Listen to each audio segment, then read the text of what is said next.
Hola, hoy les voy a hablar de la computadora, su incorporación en el arte, un poco su historia y de cómo funciona. En el otro video les hablaba sobre lo analógico y lo digital como dos tipos de pensamiento. Lo análogo siendo como algo que un pensamiento más lleva por la intuición y por lo interpretativo, y lo digital como algo cuantificable y que se puede manejar como información, digamos, sólida. El pensamiento digital que nosotros también tenemos lo vamos expandiendo a través de la tecnología. En este caso vamos a hablar de la computadora. No, la computadora es digital, pero no todo lo digital es electrónico.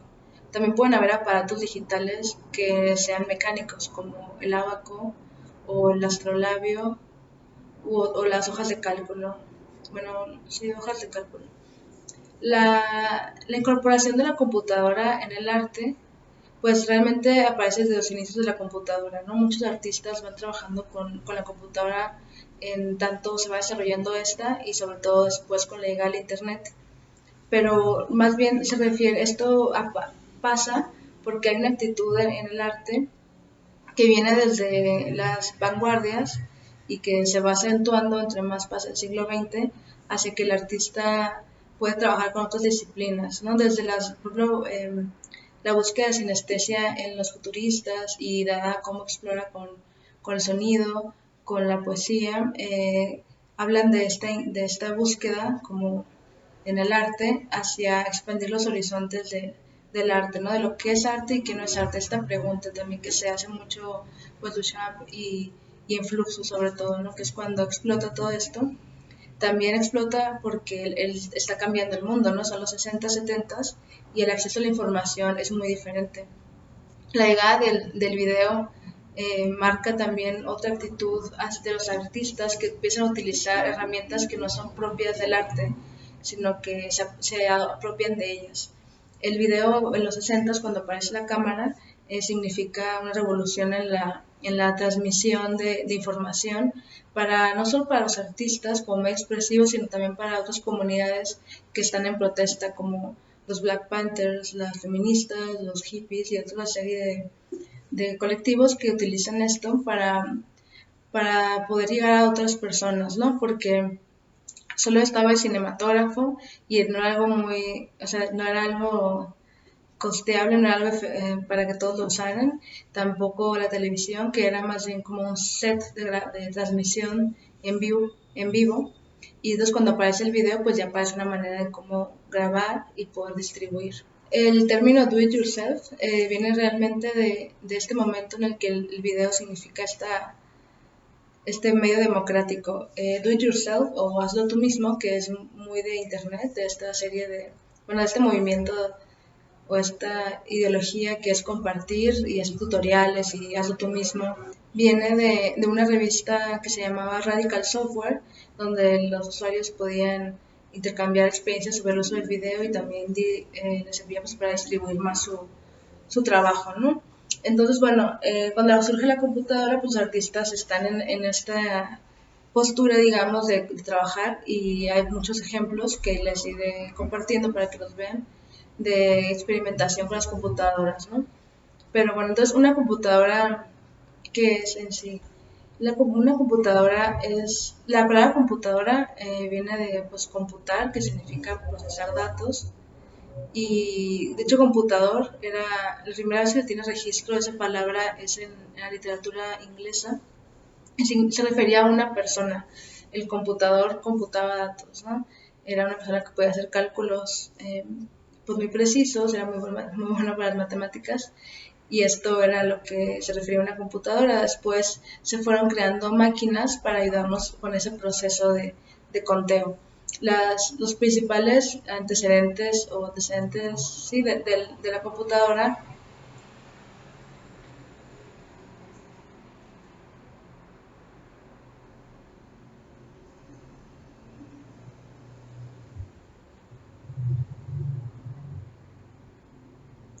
son el ábaco, el astrolabio y las hojas de cálculo, el telar también, que unidos dan como forma a los usos de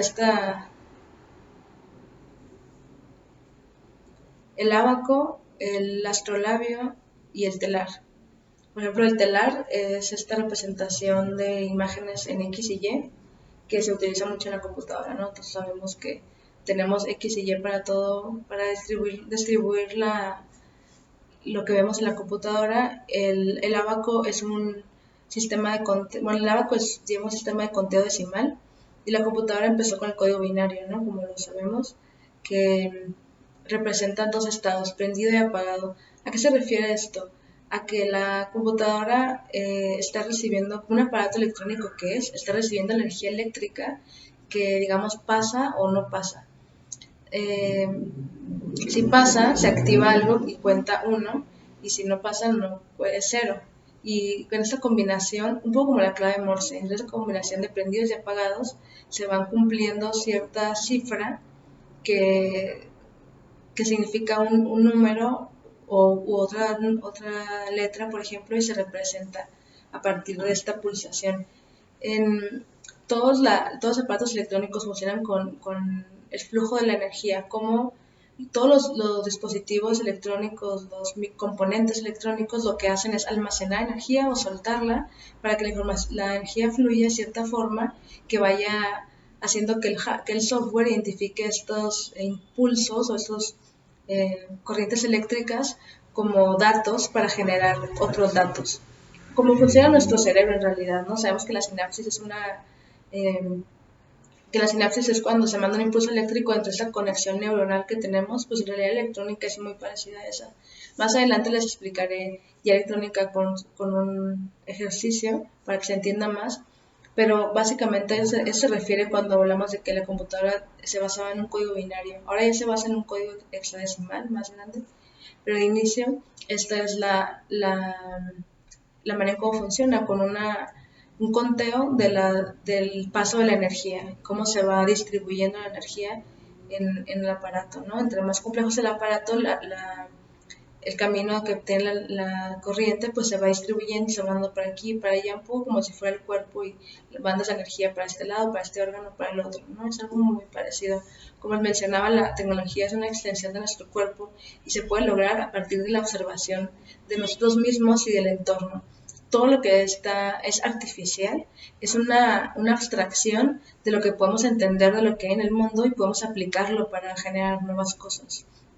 Toda la inteligencia artificial, los bots, todos estos están obedeciendo simplemente la manera en cómo nosotros también entendemos las cosas y son tan ricos o tan humanos como nosotros sabemos de nosotros mismos, ¿no? No ha alcanzado la humanidad total porque no nos conocemos, pero cuando conozcamos cómo funcionamos en realidad, sí podríamos generar un clon, ¿no? Es la idea. Bueno, entonces la computadora, en sí la computadora empieza como un aparato para contar, para hacer censos de población.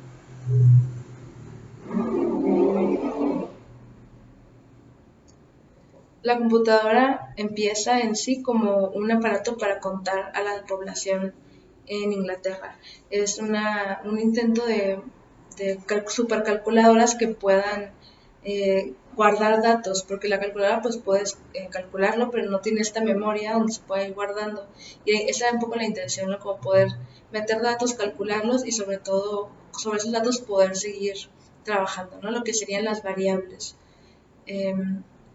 En 1600, inicios de 1600, Leibniz, un matemático inglés, empezó a trabajar en esto y escribió el código binario para poder para poder almacenar mejor los datos. Y en este caso, el código binario servía para representar dos estados, como les decía. Todavía no había electricidad en ese momento, en 1600, pero sí tenían unos aparatos que servían como una especie de relojes. No sé si han visto cómo funcionan los relojes que tienen los engranes. Entonces, por ejemplo, el reloj tiene varios engranes, varios de 60 y una 24. Entonces, cuando el engrane da la vuelta completa de 60, se marca un minuto. El otro engrane se mueve una manecilla, pues como un lugar. Entonces, este conteo en realidad son únicos, ¿no? Son los engranes, cada engrane es igual, o sea, pues cada ranura del engrane es igual y embonan, y al conteo de todos estos es que pasa algo, ¿no? Entonces, son elementos digitales únicos, pero que en la unión de todos estos se puede tomar una decisión de cambiar el engrane, ¿no? Esa es como la base de todas las computadoras, y al principio eran mecánicas, entonces sí tenían engranes literales. Les voy a mandar imágenes para que vean cómo estos engranes iban generando más decisiones con otros. Por ejemplo, hubieron eh, varias máquinas por el estilo, y utilizaban la, digamos, teoría matemática aritmética. Después se hizo una máquina utilizando el cálculo diferencial, que fue la máquina de Turing. No sé si han escuchado de Alan Turing, que hizo esta super máquina para poder hacer operaciones más complejas que implican otro tipo de cálculo, pues el cálculo diferencial. También la máquina de Babbage fue muy importante en Inglaterra, y también la Ada Lovelace escribió el primer lenguaje de programación para una computadora, aunque no se llevó a cabo realmente, pero fue como la primera propuesta de un lenguaje de programación. Y en este caso, el lenguaje de programación, ¿qué sería, no? Es como cómo identifica esta serie de movimientos, de decisiones, y da como, se les etiqueta se les da como, pues sí, una etiqueta a esta serie de pasos, y así se van generando como paquetes de decisiones que podemos nosotros, bueno, cuando programan, se pueden utilizar de una manera más eficiente, ¿no? Es como hacer grupitos de pasos. Eso básicamente es lo que sería la programación. Y bueno, les voy a mandar en realidad un video donde se explique bien toda esta historia de la computadora, un poco más, bueno, técnico, pero solo quiero que quede clara esta idea de cómo funciona en sí un aparato de este tipo, ¿no? Recuerden que el algoritmo realmente es una serie de decisiones que se dan a la computadora para que lleve a cabo una acción. No tiene tanto que ver con que es un método de espionaje, nada de eso, ¿no?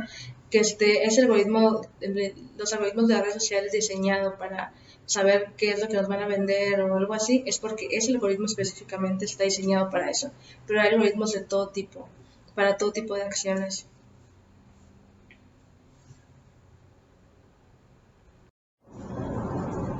Entonces la computadora empieza como con una intención de contar a la población, pero un poco después se vuelve más bien un estudio de la guerra, porque es un aparato que les puede ser muy útil, ¿no? Para varias cosas. Y se empieza, la máquina esta de Turing que mencioné, la quiero utilizar para descifrar mensajes nazis, y empieza un desarrollo en Estados Unidos muy fuerte de la computadora por razones bélicas, en la que con la ayuda del transistor también, que es un componente que ayuda muchísimo al desarrollo de la electrónica. Más bien la electrónica empieza como ahí en sí.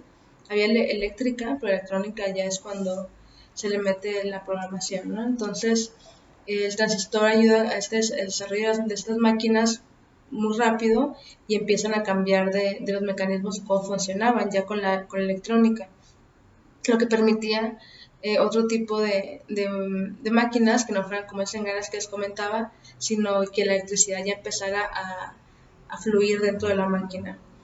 Por ejemplo, las tarjetas perforadas, seguramente han escuchado de ellas, como las antiguas computadoras utilizaban tarjetas perforadas. Las tarjetas perforadas son literal tarjetas con hoyitos, ¿no? Donde puede pasar o no pasar la luz, que eso cuenta como una como información que les decía ahorita, prendido, apagado, on y off, sí o no. Y en base a sí, no, te puedes decir, y puedes decir cosas de lo más complejas.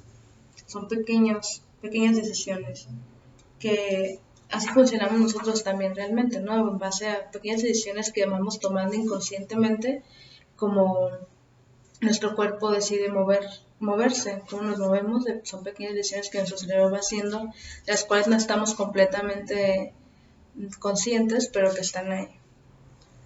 El término bug, como error, como si tienes un bug en tu sistema, un error de programación, realmente viene de esos momentos cuando las computadoras eran tan grandes y tenían estos mecanismos de switches, puertas de entrada y salida de energía, que podían tener algunos insectos atorados en las máquinas. Entonces también en esos momentos las computadoras eran muy grandes y era un problema técnico, digamos práctico, tener aparatos tan grandes que no fueran tan rápidos y requerían más mantenimiento de lo que pueden ser efectivos, ¿no?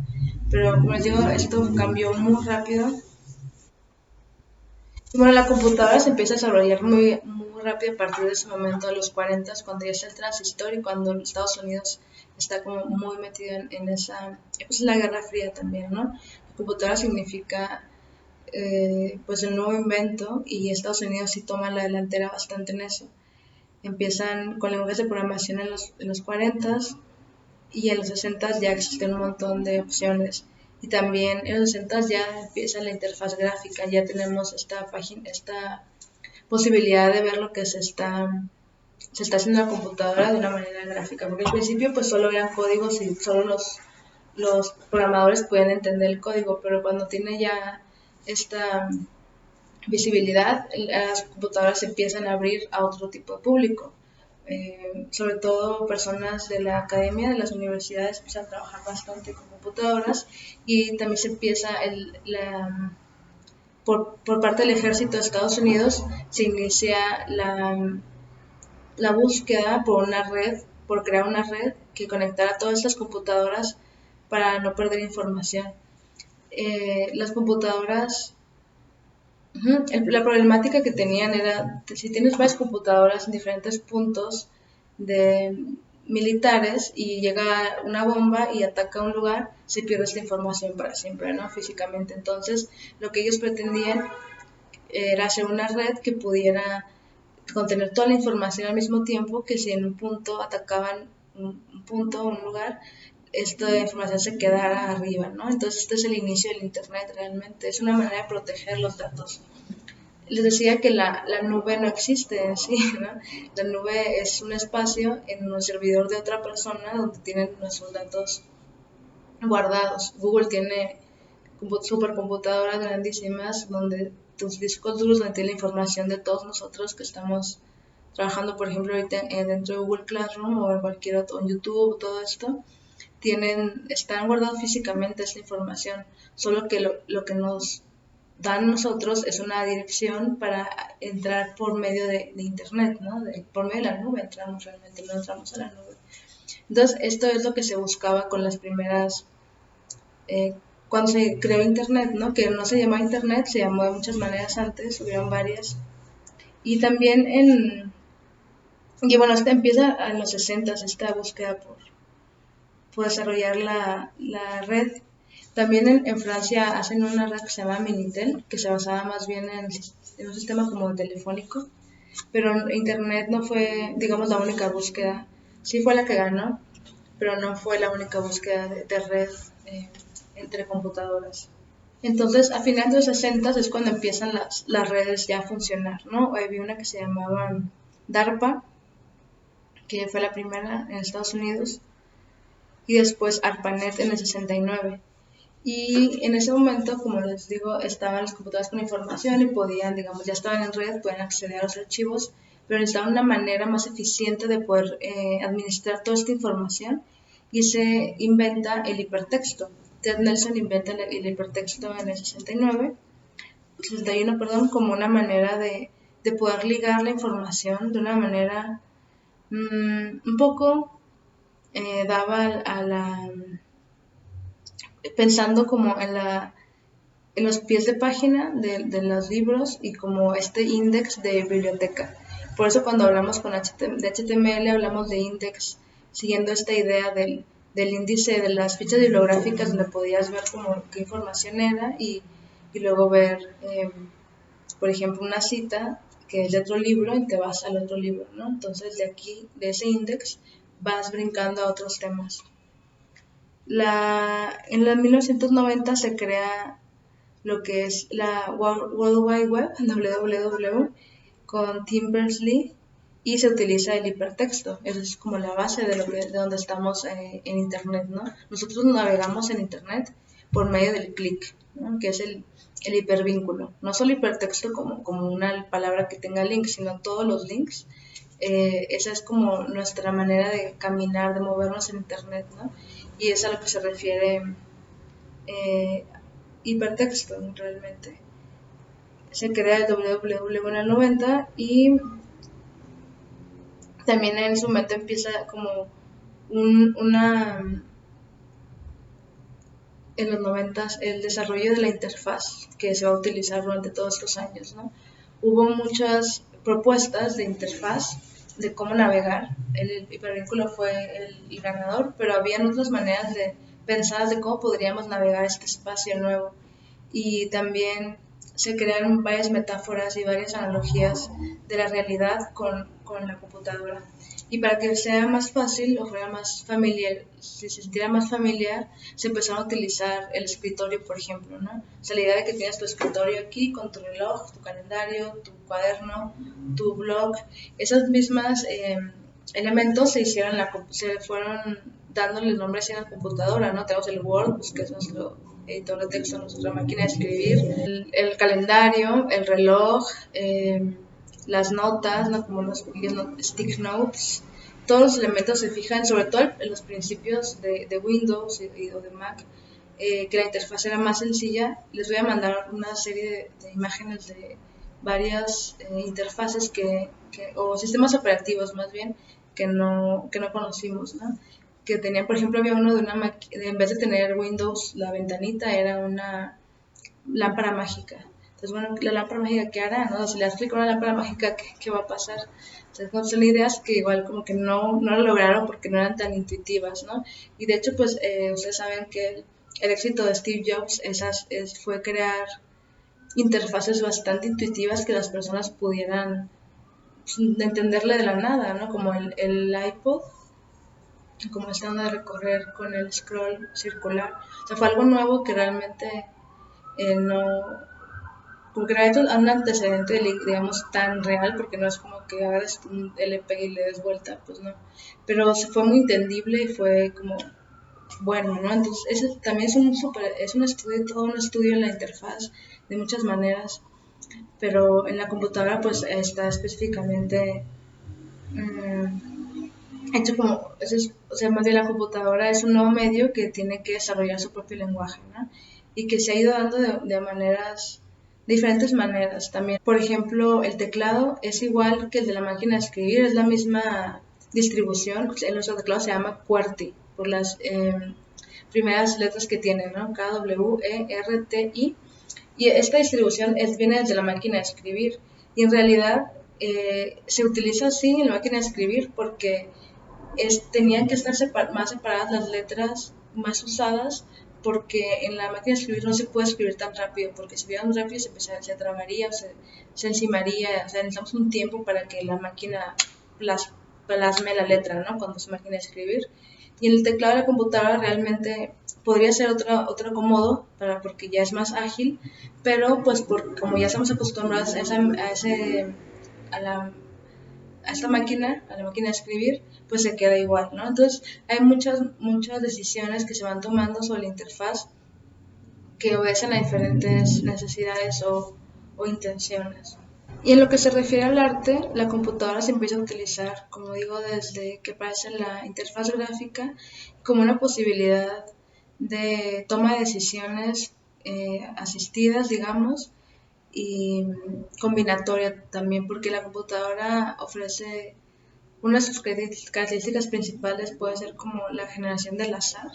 La idea del azar también es una idea bastante grande, amplia como para reflexionar, pero el hecho de que la computadora pueda generar este random también implica una puerta para generar varios tipos de piezas. Por ejemplo, Manuel Felgueres hace una pieza en el 75 con una computadora de tarjetas perforadas en el que él le da a la computadora como variables los elementos, digamos, seleccionados de su imaginario. O sea, él como selecciona varios elementos, se los da a la computadora para que generen nuevas composiciones y se las devuelvan, ¿no? Entonces la computadora sí toma estos elementos, revuelve y le da una solución, las cuales él pinta después, son tarjetas con datos, y él las grafica en su lienzo y lo pinta, ¿no? Entonces era como un dibujo asistido por la computadora. Es una pieza que pues igual no sé qué opinan ustedes, pero que ejemplifica bien la visión que tenían los artistas en ese momento de cómo utilizar la computadora.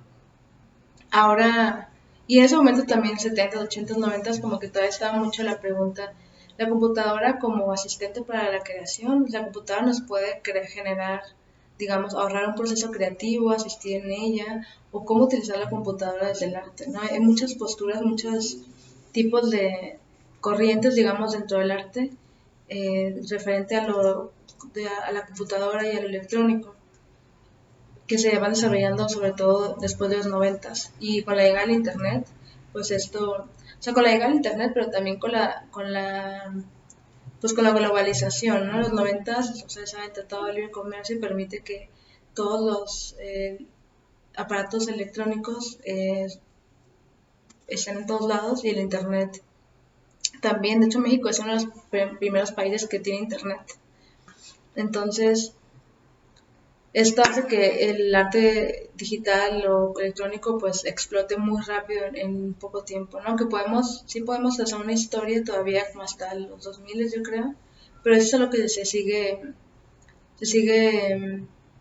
creando y que se sigue teorizando al respecto y se sigue creando historia también, que es uno de los dilemas de este tipo de prácticas con nuevos medios que se basan en soportes no matéricos, que, como les digo, un servidor de software de información sí es un lugar físico, pero que puede ser destruido y la obra en sí desaparece, ¿no? No como en otras disciplinas que su conservación de hecho es muy importante. Y es una pregunta que se hace bastante en estas disciplinas, si vale la pena conservar algo o cómo nosotros como creadores de este tipo de trabajos, cuál es nuestra postura ante la conservación, si no importa que las cosas se parezcan o hay que conservarlas, es algo que se debate bastante. Yo creo que como generación hay una actitud mucho más relajada a diferencia de otras generaciones que eran como súper importante